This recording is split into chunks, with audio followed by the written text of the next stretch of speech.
responsable politique yi nekk biir Médina. République moo jiitu lépp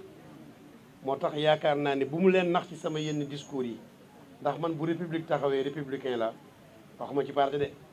ci république moom bu taxawee moom parti jeex na moom. liggéey bi moom dëkk bu mu am problème rek dañoo jubul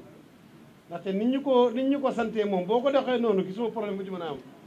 boo ci soxlawul lenn bëgg ci rek service de la république ni ko ministre bi waxee doo ci am problème ñun dañoo ñëw ñu nangam lañ ñuy jox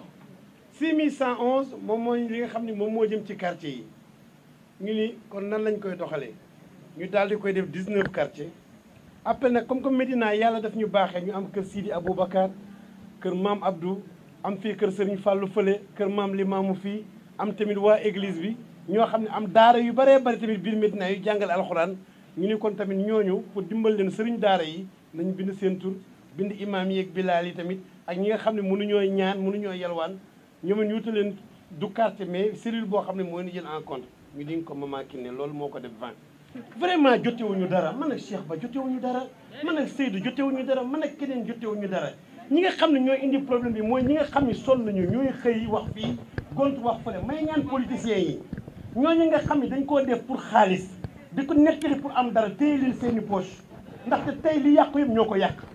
ñoom defaruñu bu ñu xëyee ñëw ci man dama ñu leen moo tax man bu kenn ñëw ci man di ma naan Cheikh Ba wala Seydou Gueye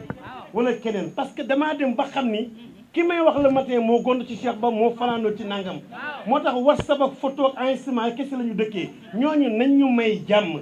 réew mi jàmm la soxla réew mi xeex bi dafa doy booy xeex ba yàlla teg la nattu da ngay nangu ni jamono jooju dafa weesu nañu bàyyi jaxase bi xam ne jamono ju ne yàlla dina seet ki mu soob teg ko ci bopp benn kuréel mu jiite ko. Je manifeste vraiment un réel plaisir d'être accueilli au niveau de la commune de Médina pour assister donc aux opérations de distribution de l'appui alimentaire.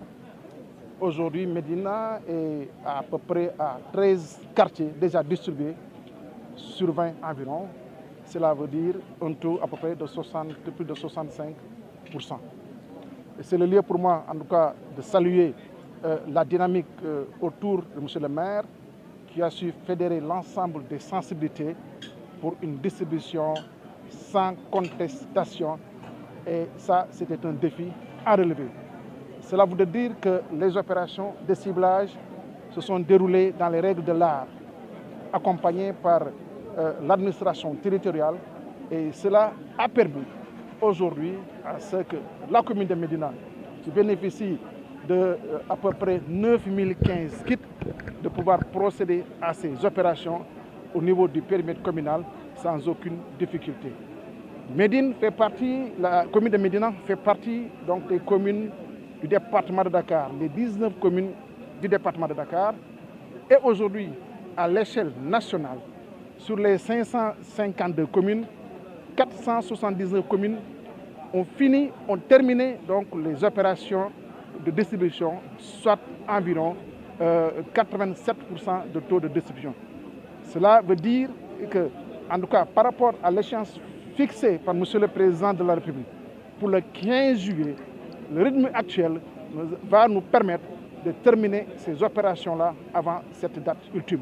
Merci beaucoup. Le président a indiqué que ce sera un semestre de travail intense. Ça veut dire qu'il n'y aura pas de vacances gouvernementales. Et on espère, au bout de cette semaine, ce semestre, reprendre à travers le programme de relance économique.